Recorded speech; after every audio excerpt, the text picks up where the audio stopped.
Hello, everybody, and welcome to another week of Let's Talk. I am your host, author Let. Thank you for joining me for another fun filled night where we inform, inspire, and motivate. Come on in the virtual room so we can have a seat and let's talk. You guys, tonight, let's talk about how to serve your community correctly. In light of the police beatings in Memphis, RIP Tyree Nichols. Oh my goodness. My guest tonight is retired Chief of Police Kevin Williams. He will be here to talk about the proper way to police and serve a community. Plus, we have a Medical Monday segment from Dr. V. She will be covering the topic medical debt. So, you guys want to make sure you stay tuned for those hot topics and guests. In other hot topics news, you guys, it's February. It is Black History Month. Yes, indeed. So excited about Black History Month. Every year I learn something new. I don't know about you, but this year I learned something amazing. I learned that, and I want to honor this individual. Her name is Marian Croak. You're probably wondering, who is this person, right? She is the Vice President of Engineering at Google. She holds more than 200 patents, and one of her inventions allows users to make calls over the internet instead of a phone line. For example, Zoom, Windows Teams, FaceTime, social media platforms that allow you to go live like this show. So today, the widespread use of VoIP technology is vital for remote work and conferencing. She is best known for developing voice over internet protocols, which is also known as VoIP. And this technology also converts your voice into a digital signal, allowing you to make a call directly from a computer or other digital device. For example, for those of you that may have Apple, if you say, I won't say the name because mine will answer back, SIRI, you say, hey, AI, play my song. It'll play your record, right? So because of her, she's developed technology like that that makes our lives so much convenient and easy. So just want to give her a big shout out, Marion Croak. Without you, we wouldn't have, who knows what would have happened during the pandemic, because we were all stuck at home doing remote work and staying in tune and contact with our loved ones via Zoom and FaceTime. So that's a huge tidbit for Black History Month. So let's talk, fam. For those of you that are tuning in, make sure you give me a shout out in the comment section so I can say hello to you. I love to record my shows live virtually because I just love interacting with my guests and with those that are watching. And if you're watching this show in a pre-recorded phase, you too can be a part of the live virtual audience. Just make sure you check the page Let's Talk with Author Juliet to see scheduled time of when we're going to be recording. And then you just come on in the room. Most often we record on a Friday night at 8:30 p.m. Eastern Standard Time, and you could be a part of the live taping as well. So with those words, I'm going to take a brief message. You guys are going to hear from our sponsor, but make sure if you're watching this live, give me a shout out. And or if you guys are watching this pre-recorded, you can always send me a message via Messenger, thanks to Marion Croak. Okay, so here's a message from our sponsors, and we'll be right back.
That was a message from our sponsors. You guys make sure you support them in every way you can. You know, I'm big on entrepreneurship and owning your own business. And so make sure you guys or support them in every way possible.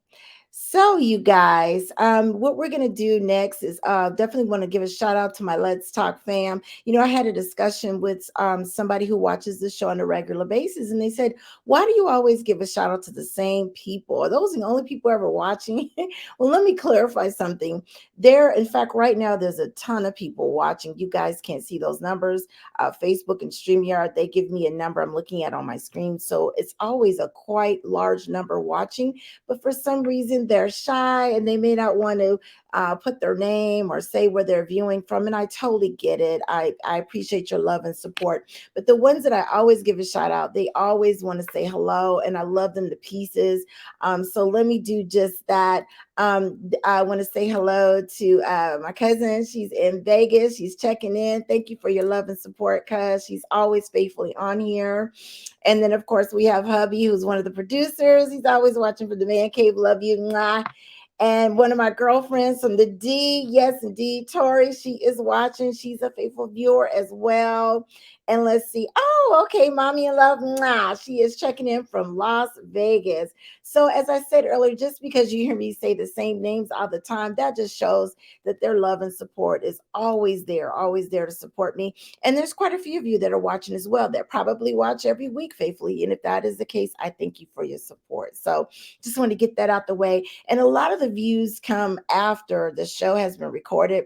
The Roku channel, everybody goes over there and they watch it. And so just so grateful for your support and just so blessed to do something to give back to those that may be suffering from depression or maybe having a rough time. We all have bad days and bad weeks. And so this is my way to give back. And I just really want this show to be just that, to inform, inspire, and motivate. So okay, let me get off my soapbox. Okay. All right. So next we have Dr. Valder Crowder. She's affectionately known as Dr. V. For those of you that watch the show on a regular basis, she is an emergency room doctor on the East Coast, and she has seen it all, right? Dr. V has a segment here on the Let's Talk show, and she comes in once or twice a month to do what we call Medical Monday. It's her segment, and she highlights a different medical topic each time we do a taping. And so, without further ado, here is a previously recorded Medical Monday about medical debt. And I think this is a really, really good topic. So you guys take a listen to this. And if if it's applicable to you, take some notes. This is really, really good information. And we'll be back after her message. Okay, everybody, my next guest is Dr. V. Yes, indeed. This is Medical Mondays. Dr. V, known as Dr. Valda Crowder, she is affectionately known as Dr. V, and she works in one of the busiest emergency rooms in the United States on the East Coast. And she has seen it all. She's here to talk to us about medical debt and how to eliminate it. What should you do in terms of sickness and all of that good stuff? So without further ado, I'm going to bring her onto the virtual stage. Here is Dr. V. Hello, Dr. Hi, how V. are How are you? you? Good to see Good, you. good. Good Happy to New see you. Year. Happy New Year. Absolutely. I am so intrigued by this subject because I've seen so many people on the news where they've got COVID or they've had, miscellaneous illnesses, and they got this mound of medical debt. Right. So, oh my gosh, I I think thought this, this would be a good topic for the new yes. year, and a lot of people want to get out of debt, and some of their debt is medical debt. Oh my goodness. Yes, Yeah. indeed. So as always, I'm going to let you take the floor Okay. and let you do your thing. So All we righty. appreciate you. Yes, no problem. So I put together a couple slides so we could go over a couple of things around medical debt that I think is important for people to know. All right, so let's go to the first slide. Okay. All right, about 1 in 10 adults have at least $250 in medical debt. The total medical debt of Americans is about 200 billion with a B, right? So there are 23 million Americans that have medical debt that totals about $200 billion. So we're talking about a lot of people here. So if you're one of those people and you're watching now, let's talk about what you need to do to deal with this. All right, next slide. Okay. All right, now one of the things is medical debt is the most common cause for bankruptcy. About 17% of adults have healthcare debt that actually then leads to them actually filing some sort of bankruptcy. What's important now is there's some states where you actually cannot discharge your medical debt in a bankruptcy. An example is Florida, right? So before you run to go file a bankruptcy, make sure that your state actually allows you to discharge medical debt in a bankruptcy. But before you get there, there's a lot of things to do. So let's talk about the things you can do before you have to declare bankruptcy. Okay. All right. So the about 40% of people feel that they won't be able to actually afford the medical care. And about 17% of American adults have bankruptcies. And then about 14% of Americans with medical debt plan to declare bankruptcy in the year because of their medical debt. So there's a lot of things that you can do before you actually declare bankruptcy. And I wanted to kind of go through that with folks. So, all right, next slide. Right. All right. So one thing is you want to make sure you have a plan for long-term care insurance or long-term care in general. That is one of the major things that cause people to actually get into medical debt is the actual cost of I need someone to come to my home, help me with my medications, help me with my meals, etc. The other thing that's important is negotiate when possible. A lot of people don't realize hospitals are willing to negotiate with you. Now, when you negotiate, you want to negotiate when the medical debt is with the provider. So it's with the hospital or the healthcare or the physician. That's probably when you have your best opportunity. You can also negotiate when it goes to a bill collector, but it's a little bit more distant from the time that the actual service is actually delivered.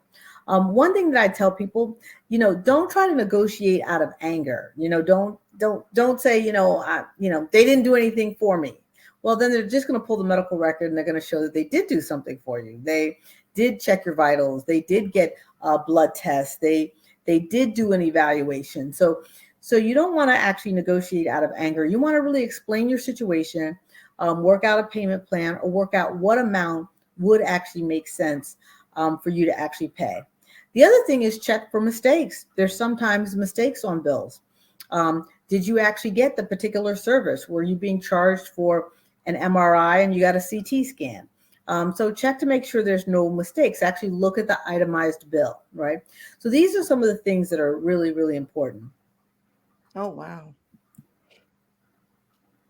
So don't avoid the bill, right? So some people want to just, stick it in a drawer, forget about it.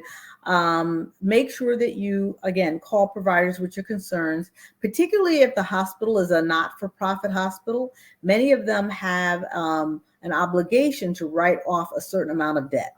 And they write off the debt of the people that call them that they believe have a reason to actually have their debt written off. Make sure that you express whatever concerns you have that are legitimate. Sometimes you go to a hospital and they may not diagnose what you have going on, and you have to go to a second emergency department or a second hospital to actually get the diagnosis. Usually they'll be more sympathetic when there are situations like that occur that maybe they didn't get it right the first time. So just explain it from a non-angry standpoint, and you often can get a significant reduction in your bill. Know your rights and be proactive. The earlier you deal with this, the better. Once it's sold to one debt collector and then another debt collector, those debt collectors then are purchasing that debt. And because they've purchased that debt, then they are less likely to discharge it at a lower rate. So just realize that. I think that's very, very important. Wow, I never knew that. That's interesting. Yeah. Now, here are some websites and some organizations that help actually with medical bills. There's Rest in Peace Medical Debt. This actually, they do not take calls from from people who have individual debt. But if you have a doctor or a provider and he's willing to give them over their debt, then that provider or hospital will actually will work with our RIP medical debt. Health Well Foundation, Patient Access Network Foundation, and Patient Advocate Foundation. And these just are a couple of nonprofits and organizations that will actually help with medical debt. Wow. Oh, wow. You All know, right. it's interesting that you mentioned that because I've heard so many people say, my loved one passed away, husband or wife passed away, and they're like, that was their debt. Their debt dies with them. And when I noticed the one you mentioned, RIP, is that have any association with someone dying type debt? Actually, no, it doesn't. Okay. So RIP, their organization they wanted to say, how can we uh, rest in peace America's debt?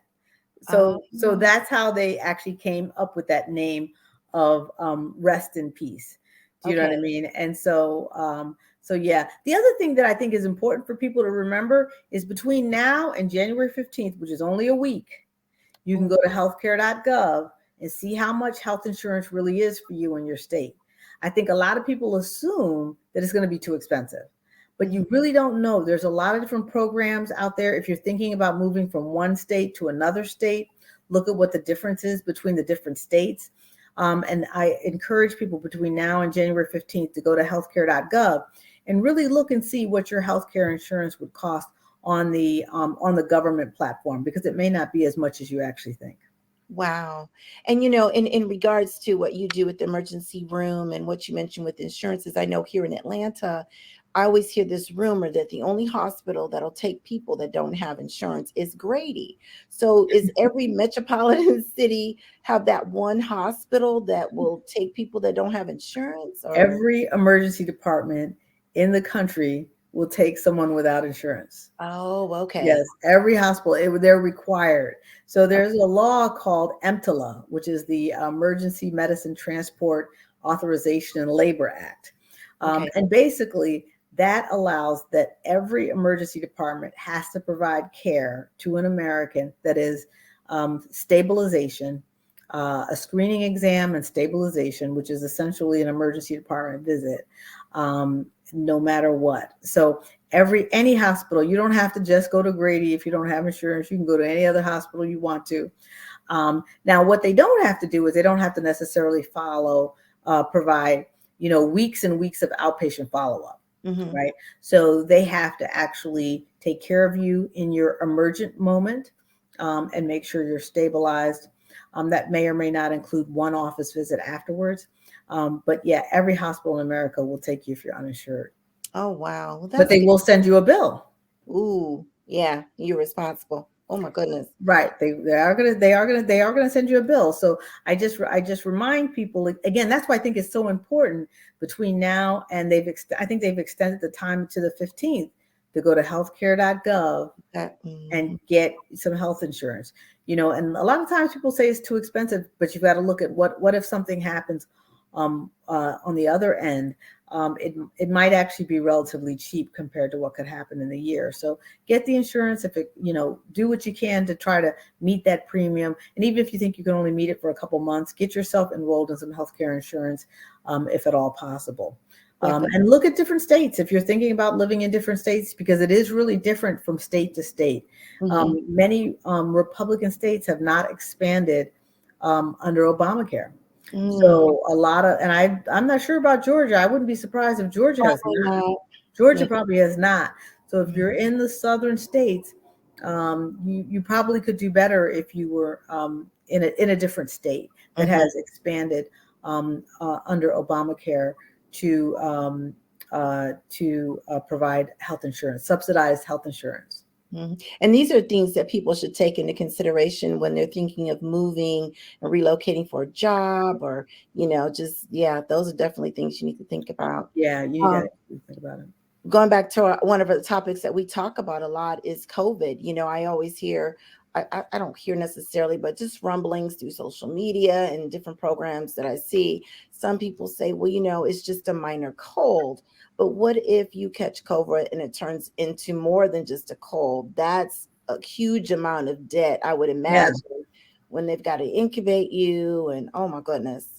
Well, the main thing is, the main complication that we're seeing from COVID that's running up medical bills are strokes and pulmonary embolisms, clots on your lungs. Oh, So these are the main things that are actually causing people to be hospitalized. mm, And when they say that the government is taking care of a COVID admission, they're not taking care of it if you come in a couple of months later with a stroke or a pulmonary embolism, mm. because they can't really distinguish what's COVID and what's not COVID. But Oh, the incidence has definitely gone up since COVID of all sorts of clotting disorders. mm. And so I tell people I was in for a surgery that was relatively medically necessary but routine. I did not spend the night in the hospital. I did not spend the night in the hospital. And I think overall the bill was of almost $60,000. Oh my gosh. Right. And I did not spend the night. Oh, outpatient. Wow. So Woo. so it is really important. It is really, really important to get health insurance. And don't assume you can't afford it. Go to healthcare.gov and check it out. Mm-hmm. Yeah. Absolutely.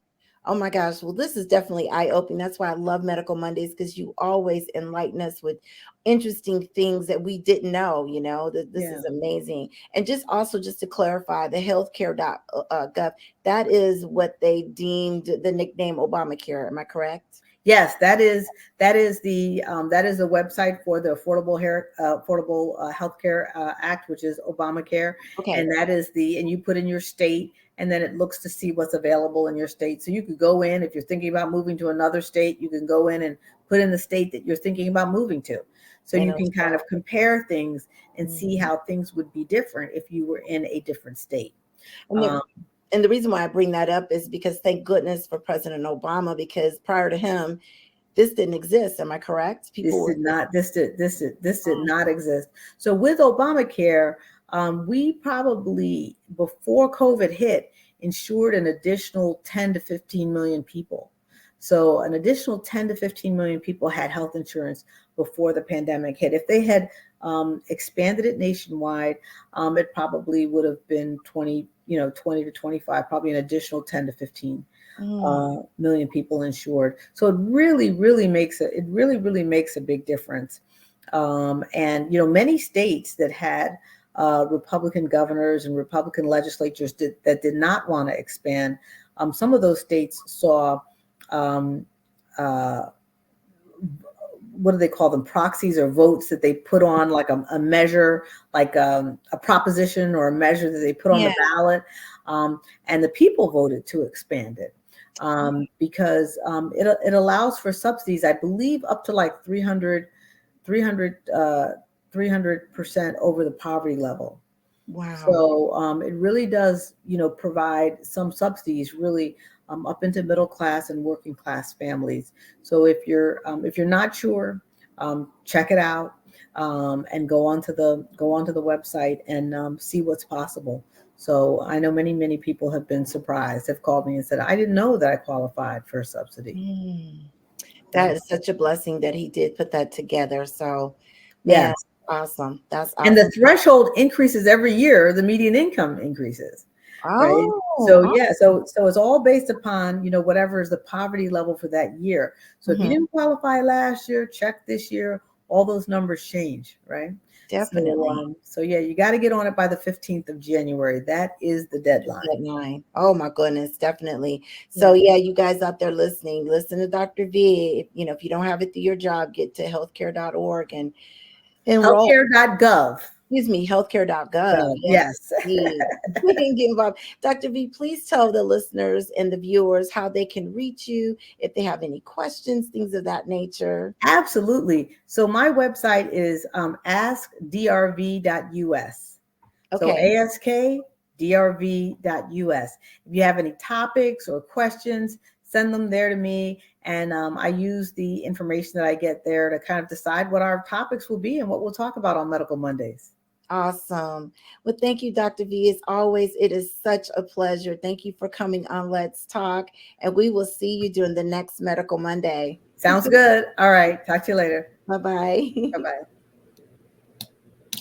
And there you guys have it. That was the Medical Monday from Dr. V. She's always a wealth of knowledge. I just love when she comes on. So if you guys want a particular topic covered, send me a message through Messenger and I will make sure she gets it. She can cover everything. She, like I said, she works in the emergency room on the Northeast and she sees everything. So you guys let me know. So she's going to be we're going to be recording another couple ones coming up here soon. So thank you, Dr. V. Appreciate you so much. Okay, so without further ado, I'm going to invite my next guest on the show. Let me go ahead and put up his a picture. This gentleman is a wealth of knowledge as well. I love these individuals that just can come on and shed some light on some topics. And as those of you know, the police beatings in Memphis that caused the death of Tyree Nichols, R.I.P. It was horrible to watch. It was horrible to just think of. Oh, I'm just speechless. As a mother of a young Black man, it just broke my heart in two. And I reached out to our law enforcement expert. So let me go ahead and give an introduction of him. He's no stranger to the show. Chief Williams is our law enforcement expert specialist. Chief Williams is a graduate of Cass Technical High School in Detroit, Michigan. His full name is Kevin Williams, Chief Kevin Williams. He received a Bachelor of Arts degree from Mercy College in Detroit, my hometown. And it's now called the University of Detroit Mercy. He also has a Master's of Arts degree in Organizational Management from the University of Phoenix. His education his education continued with attendance and graduation from the Los Angeles Police Department's LAPD Command Development Program and the Oregon State Sheriff's Association Commands College. He is currently a graduate student at the University of Michigan, Dearborn, pursuing a Master of Science degree. He was appointed Chief Interim Director of Campus Safety and Security for several colleges throughout the years. He spent 20 years with the Los Angeles Police Department, where he retired at the rank of police lieutenant. Everyone, help me welcome to the virtual stage Chief Williams. Hey, Chief Williams, how are you? Adriana, I'm doing well. You doing good? Okay, Can't, that's can't awesome. complain. That's awesome. I'm so glad that you came on the show, and I'm so glad that you responded immediately when I reached out and said, hey, can you come on and shed some light? And when I put out your flyer, I had an influx of questions from people, just so many questions. So if you don't mind, I'm just gonna ask them of you, and please tell us your honest opinion. Give us some feedback on all of this craziness that's going on. Like I said earlier, my heart is just broken watching that video and just seeing all the madness that took place in Memphis. So if you don't mind, I'm just going to get right into the question. So the first one is and this was one that I had. How can crimes by police be reduced or eliminated? How do we stop this craziness? Okay, how many hours do we have? Given the amount of time, what I intend to do is be very brief and succinct in my responses. If you need me to follow up, I'm happy to do that. Okay. If you need me to explain anything. The one word response that I would have to your question is accountability. Mm, There has to be accountability. I want to point out to your viewers and listeners that there are over 18,000 police departments in the United States and its territories. So you got 18,000 police chiefs and sheriffs, and their policies are all different in terms of how they hold people accountable. Let mm, me give you an example. People are shocked that Chief C.J. Davis, the chief in Memphis, fired those officers in less than 2 weeks. And so many people are asking, how come all police departments don't do that? I have an answer. Unions, union contracts, contractual agreements, collective bargaining agreements. A lot of places, police chiefs don't have that authority. When I was a police chief in Tennessee, some misconduct came to my attention. Sexual harassment came to my attention on a Wednesday. I told them to do the investigation. They had it to me by Friday morning. by Friday at close of business, 48 hours later, the officer was terminated. There's no union. Okay. I am not bashing unions. Mhm. Okay. You and I are from Michigan, which was a Mhm. closed shop state when we were growing up. You're Mhm. not in the union on the 89th day. You don't need to come to work on the 90th day because you don't have a job. You have to be in the union. Each state is different. So in Tennessee, she had the authority given the rules in that state and the fact that CJ Davis, she don't play. I've known her for 30 years. Mm. Okay. She worked in Atlanta a long time. You may know her. I've known her for a long time. She is strictly business.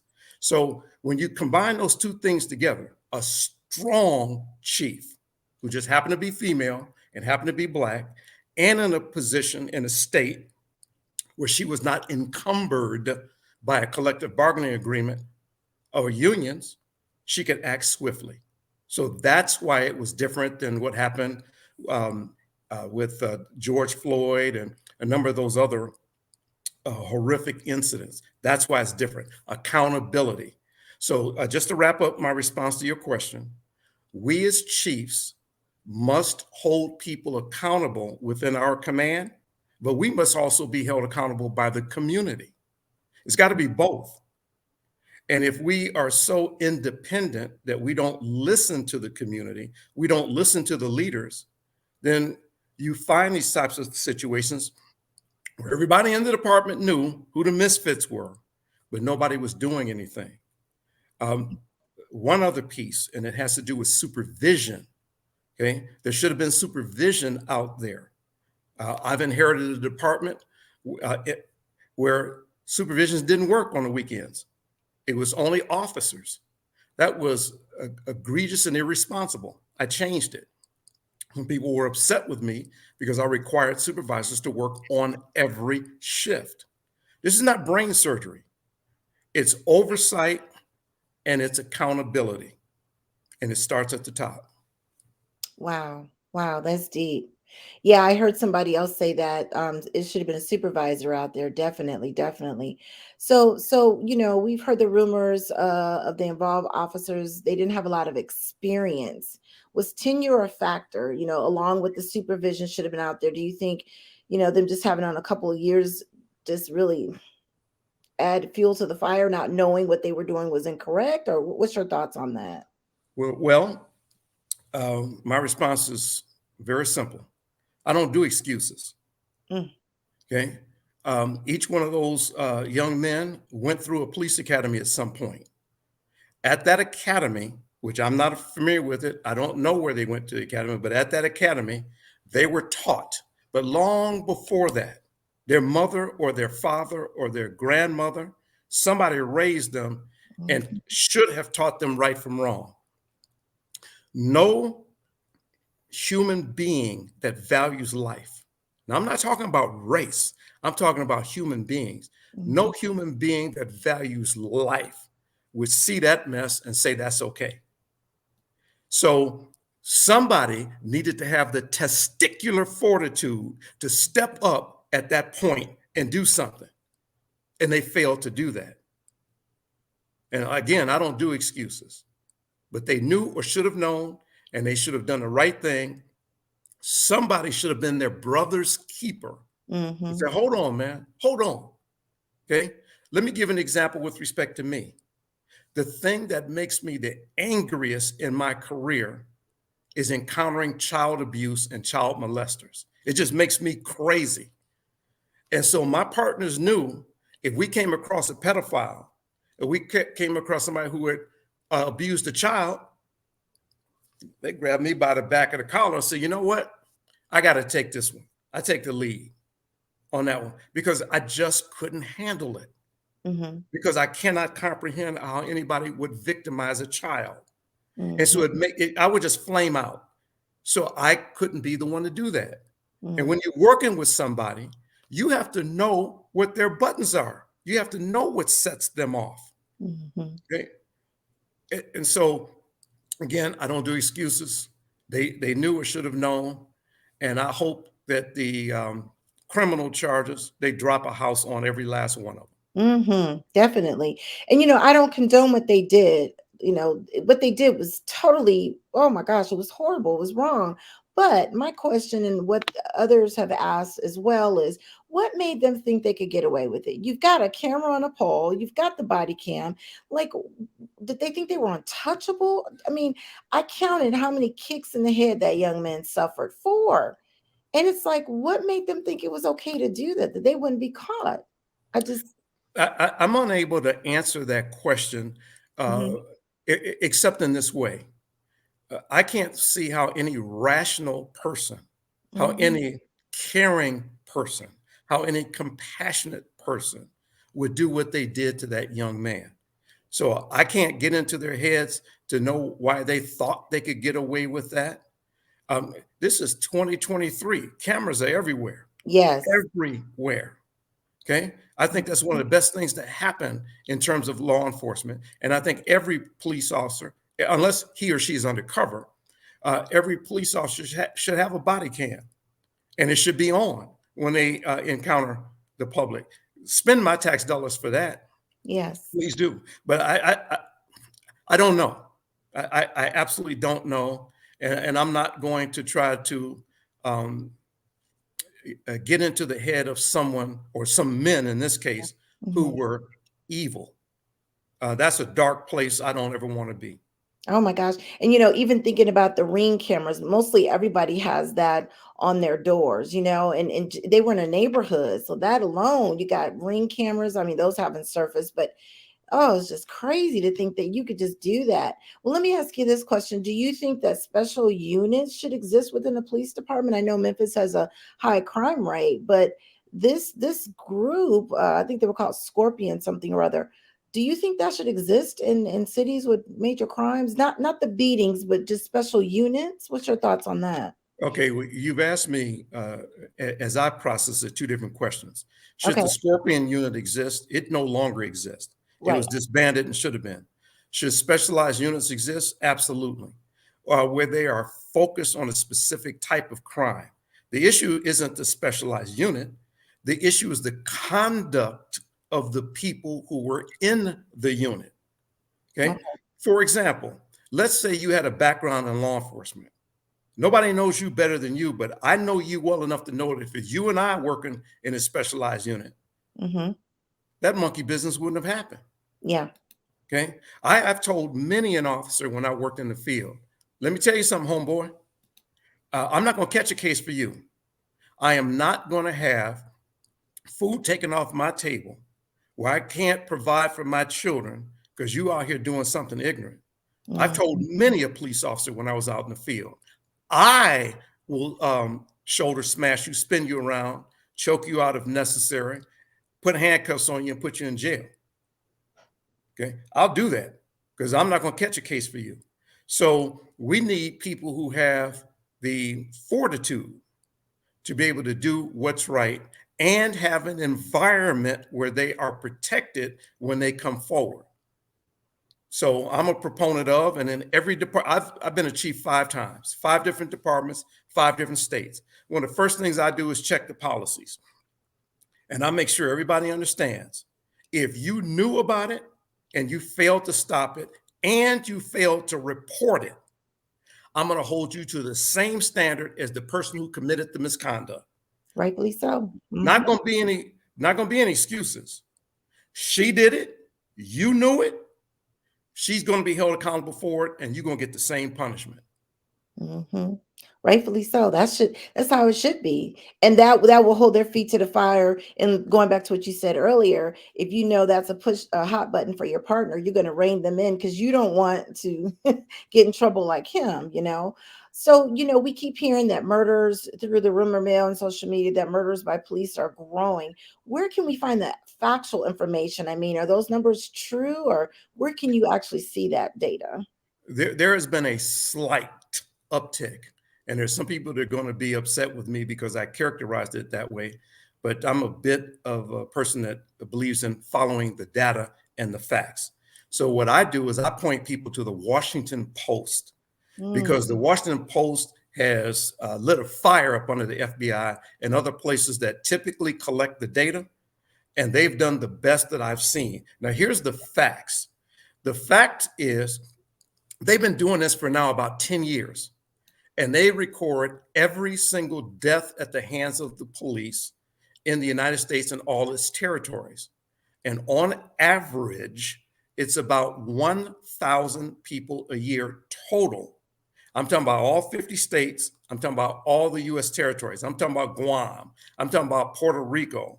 I'm talking about the US Virgin Islands. Everywhere where the United States has jurisdiction combined, there's about 1,000 people that die at the hands of the police annually. Of those, about one quarter, 25%, are Black. So what I'm saying is about 250 Black people a year for the entire United States. Keep in mind, there's 18,000 police departments. There are millions and millions and millions of contacts with Black people, but it's about 250 people a year that are killed by police. And I'm saying that's 250 too many. Yes. With that said, statisticians will tell you, well, that's only 25% of the whole 1,000. Well, hey, there's another way to look at that. We represent about 12, 13% in the United States of the entire population. So why are we getting killed by the police at double the rate of our existence in the United States? Okay, see, figures don't lie, but liars figure, and they manipulate the data. So is there a problem with deaths of people at the hands of the police in the United States? Yes. Yes. Is there a problem with deaths of Black men with police in the United States? Yes. But is it to the degree where they're targeting us for assassination? No, that's simply not true. And further, I've been a cop a long time, decades, but I would feel safer around cops than I would in Chicago as a Black man, because we're going to drop 500-600 Black men a year in murder. Again, there's no justification for criminal activity at the hands of the police. So let's be clear about that. I ain't justifying that. Right. But the facts indicate that the data does not support the perception in our community. Okay, do you understand the distinction? And a lot of people don't want to hear that, but go to the Washington Post, because they're going to tell you like it is. And they're going to name every name of every Black man and every Black woman and every human being of any color or race who has died at the hands of the police over the last decade. That data is incredible. Wow. Wow.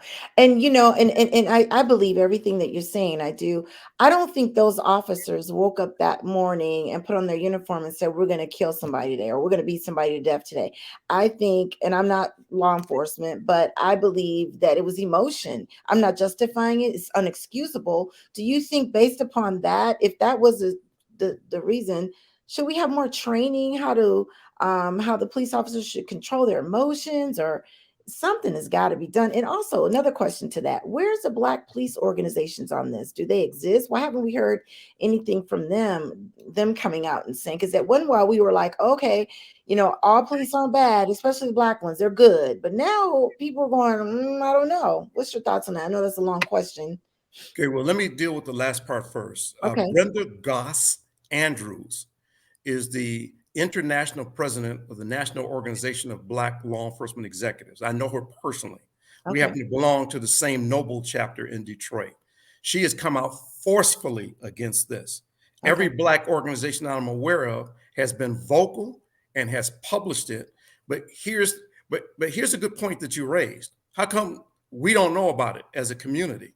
Right. See, I know where to look, and I'm on those mailing lists. So I received the emails, and I've seen what they had to say about it, and they are upset. What shocked me is an organization I belong to, the International Association of Chiefs of Police. It is the largest police organization in the world for police executives.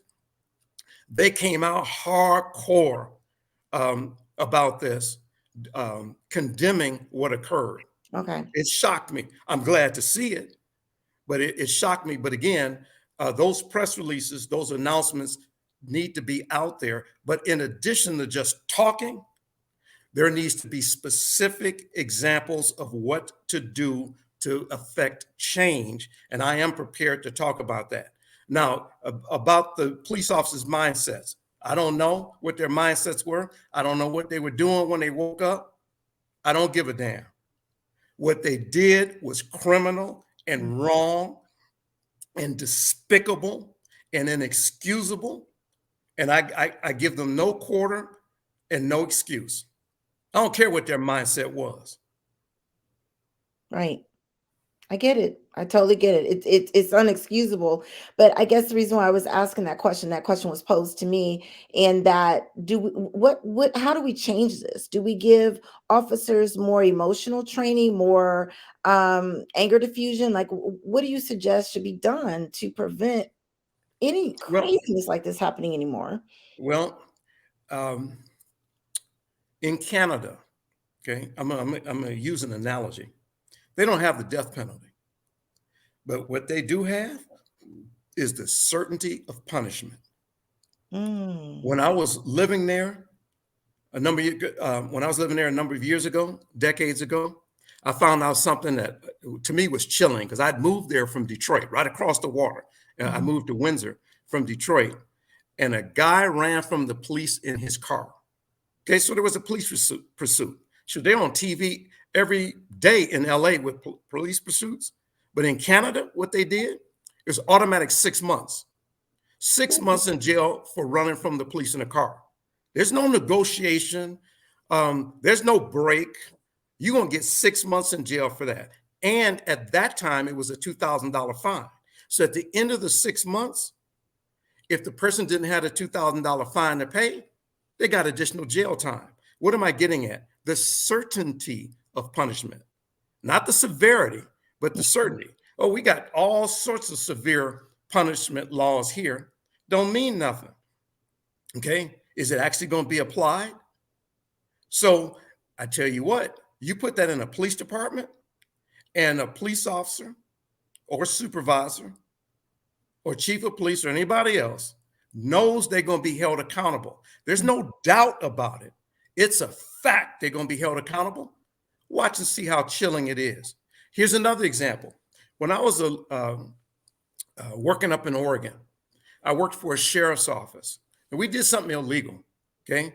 It specifically was a violation of federal laws that related to the FLSA. So it had to do with how we pay our people. Okay. And it was not consistent with federal law. Well, we got sued. We lost a lawsuit. Okay. So I said, okay, well, we're going to have our insurance pay for that. They said, oh, no, this is Oregon. It comes out of your budget. And so I said, whoa, wait a minute. Wow. So they took so much money out of our budget that we had to start laying police officers off. Oh. Okay, now think about that. Mm-hmm. That was a chilling effect, because now you got to be your brother's keeper, Oh yeah. because it could result in you getting laid off. It could result in not being able to buy that car or that new toy or whatever. So they were checking each other real quick because they didn't want to get exposed to civil liability, because if we lost, it was going to come out of our budget. That's one of the things I think we need to be doing nationally. Okay. And that goes back to the George Floyd Policing Act, correct? Doesn't it, some pieces of that part of it they're trying to get passed now through the Senate? A lot of it has to do with accountability. I have not read the George Floyd Policing Act. Mm-hmm. And why haven't I done that? Because we're talking about the Congress of the United States.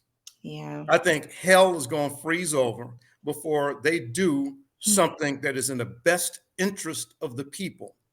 So I don't get myself worked up and frustrated about that, because I'm not going to wait for Congress as a chief, because eventually I'm going to go back to work and run another department. The buck stops with me. So again, I don't do excuses. So I have a responsibility to put those systems in place to hold people accountable right now. I can't wait for the government. Right. It's got to be about me. So let me give you an example. For those of your listeners that are old enough to remember the character Dirty Harry, Clint Yeah. Eastwood. Right. He would do something like he'd see a bad person driving down the street at a high rate of speed. And this moron would step off the sidewalk where he was protected, step in between the cars that were parked, step out into the street in front of the car. And then he would pull out his big gun and he would shoot the person. And then they would lose control of the car, smash into a light stand or something. They're dead. And he was the hero. See, you can't do that working for me, because even though he feared for his life at the time the car was coming toward him, so we're talking about Tennessee versus Garner, Graham versus Connor as the two U.S. Supreme Court cases that would apply.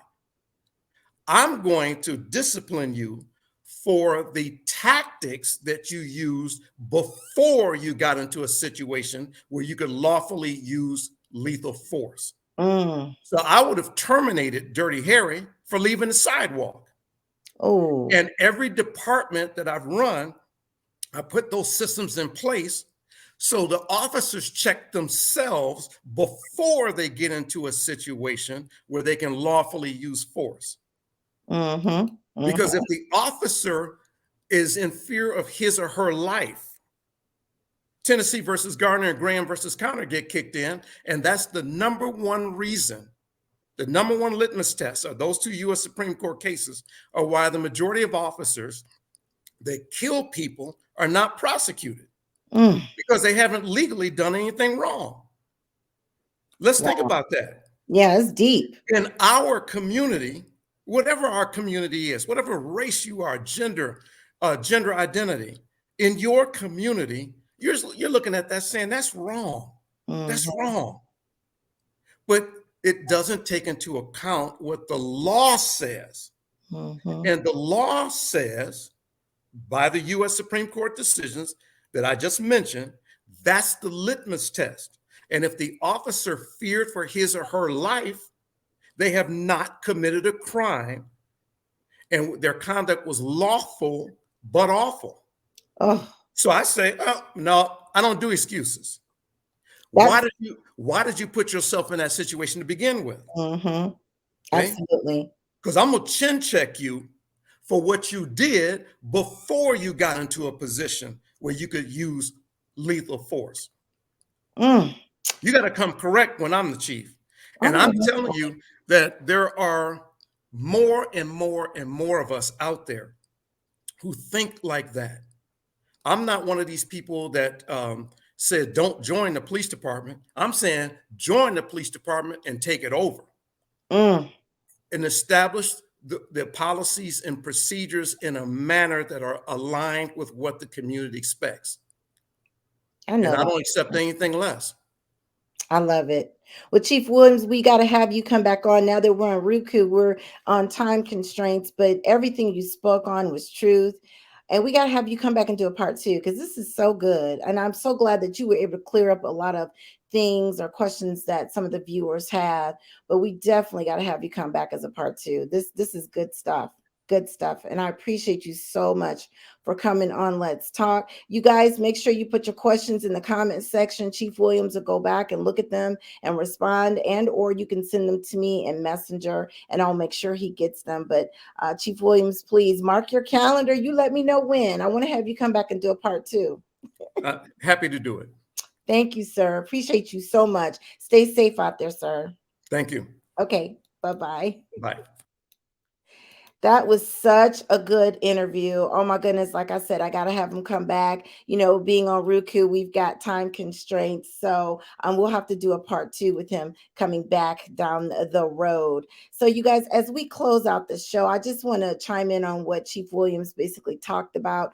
This is from the words of Al Sharpton. He said, quote, "We're not anti-police, we're anti-police brutality," unquote. So remember, all police are not bad. Make sure you vote at all times to put the right representatives, state representatives, the senators in place so that we can get this George Floyd Justice Policing Act passed as soon as possible. That is huge. So if no one has told you that they love you, know that I love you. Do one good thing for one person each day, and you can affect 365 lives. And with those words, I'm out.